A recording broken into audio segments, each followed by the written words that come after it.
Explain me differences, okay? Like, according to science, like what's going on. So I'm going to give you like 2 or 3 situation sorts, like just simple things, like what's happening. Let's say there's somebody who is 99% of the world, which is people, like normal people.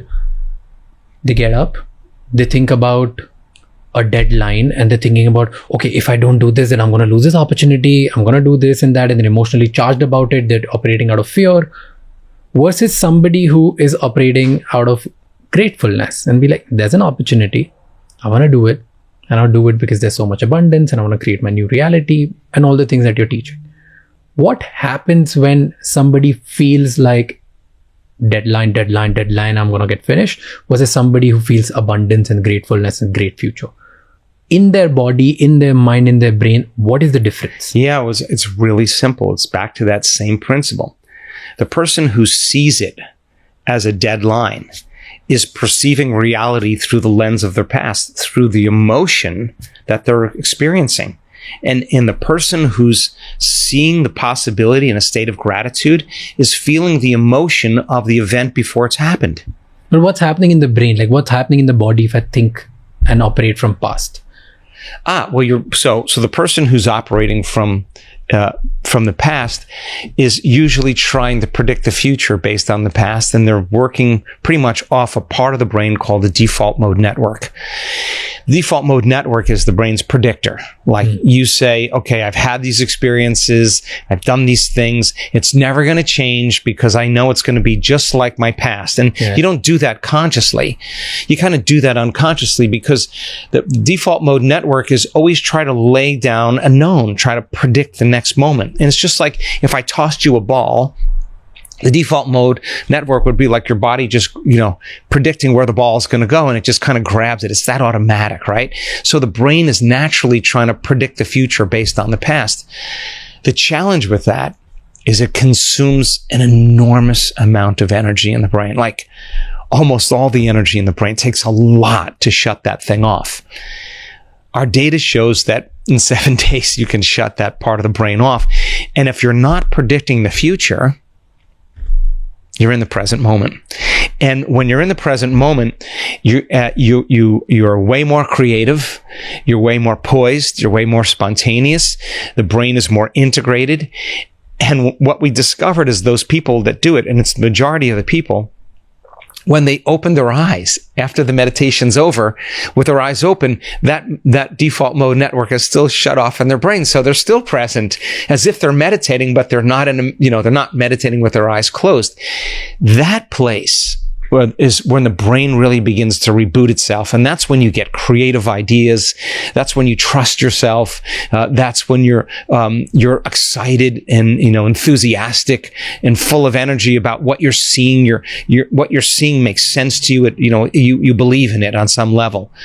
The default mode network is always going to try to predict it based on what it knows from the past. And you can't create anything new that way. You've said in your research that in your practices and in your work that before we sleep, that time is really important. And if we practice gratitude 10 minutes a day, in just about 4 days, our immunity system gets 50% better. Yeah. Is that it? Yeah. So then that is one case. And then a lot of people just use Instagram for 10 minutes by the end of the day, right? If I practice gratitude before bed for 10 minutes, versus I use my Instagram for 10 minutes. What's going to be the difference? Some people can't think for themselves because they're having something think for them, right? Those images and the stimulation is causing them to really expose their brain to information that is causing them to think and feel a certain way. What I'm saying is think and feel on your own, right? And that's the most important thing, or think for yourself. So people who lose the imagination or the skill of dreaming, they're just relying on something to think for them, right? That's why nature's so great. Go out and, spend 3 days somewhere in nature. First day, your brain will be all over the place. Second day, it'll kind of calm down. By the third day, you're like, I'm thinking clearly again, because if you don't have your device and you're looking at the expanse of the sky or mountains or the sea, and you're opening your awareness, your brain gets very organized, right? So a person who understands that when they go to bed at night, their serotonin levels change to melatonin. And when you're in serotonin, you're in beta.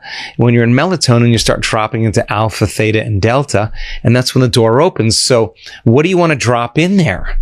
Do you want to do something? Do you want to drop anything in there that's going to cause you to be more limited or distract you or, cause you to think and feel later on the next day a certain way?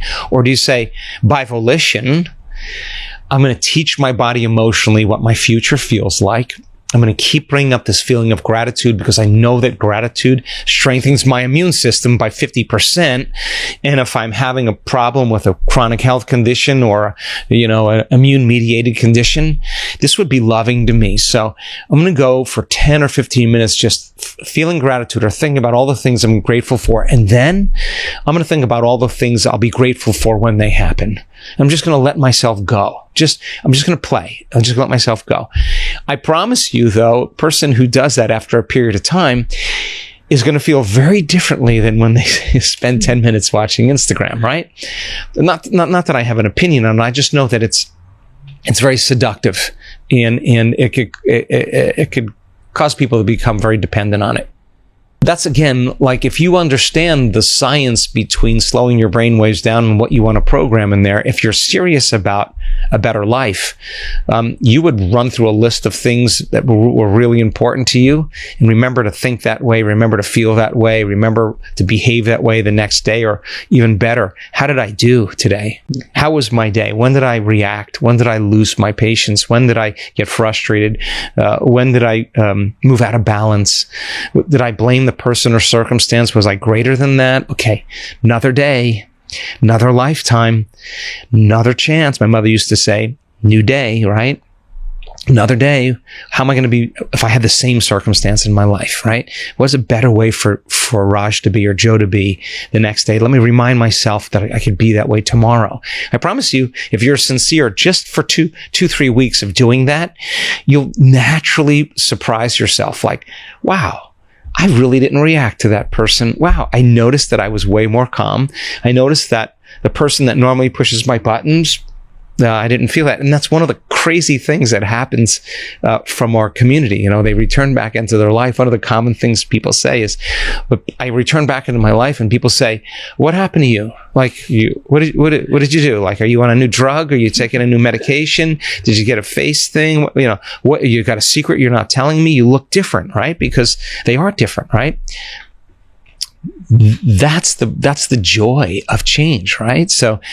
So the evening and the morning are 2 times in the day where the door opens up. Your brain waves go from beta to alpha to theta to delta in the evening. When you wake up in the morning, you go from delta to theta to alpha to beta. So there's 2 times where the door between the conscious mind and the subconscious mind opens. And the people in my life that do this, they take their time before they go to bed. They write things down that are important to them, things they want to change.